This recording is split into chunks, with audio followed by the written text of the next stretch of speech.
Howdy guys, Bookie Laura here. It's the end of September. You may or may not have seen my wrap up, but this is my mini book reviews of the books which I have read in September. Now I tried this idea out last month, which was instead of doing an in-depth wrap up, to do a really quick sort of 1 or 2 sentence review of the books that I've read and what I thought of them.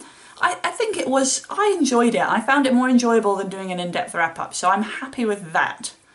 One thing that was recommended to me was to perhaps do a really short summary of the plot in case people didn't know, so I'm going to try and include that as well, but hopefully without making the video really long. So here goes. So the first book which I read this month was Romeo and Juliet by William Shakespeare.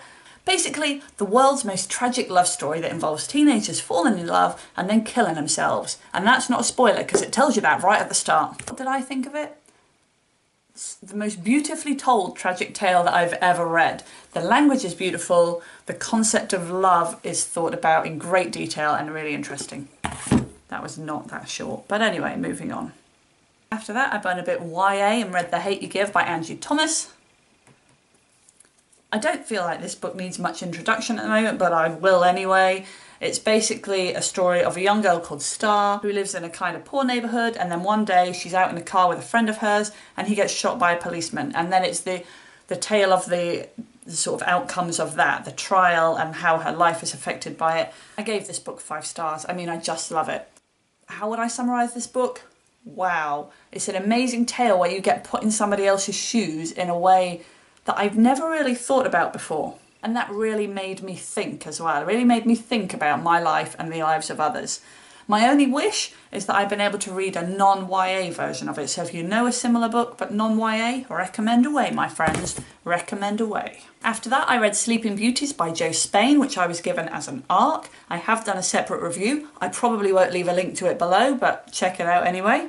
This is part of a series of detective novels around the fictional character of Tom Reynolds. The basic story is that a girl goes missing, and as the investigation is just starting to begin, then several bodies of other young women are discovered, and then it becomes a sort of investigative crime thriller about trying to track down who killed all these girls, basically. For me, it was just a typical crime thriller, but I loved it all the same. My biggest wish really would be that I wish I'd read the rest of the series, because I wasn't that invested in the characters, and every time it sort of spoke about their personal lives, I was like, whatever. After that, I read A Midsummer Night's Dream, again by William Shakespeare as part of ShakeTube. I've reviewed these below. I probably won't leave links, but I mean to leave them, I just never actually do. Probably a famous tale again, but for those of you who don't know, which was me before I read it, it's a kind of a mystical fantasy fairy tale, so it involves fairies and love spells and much hilarity ensues.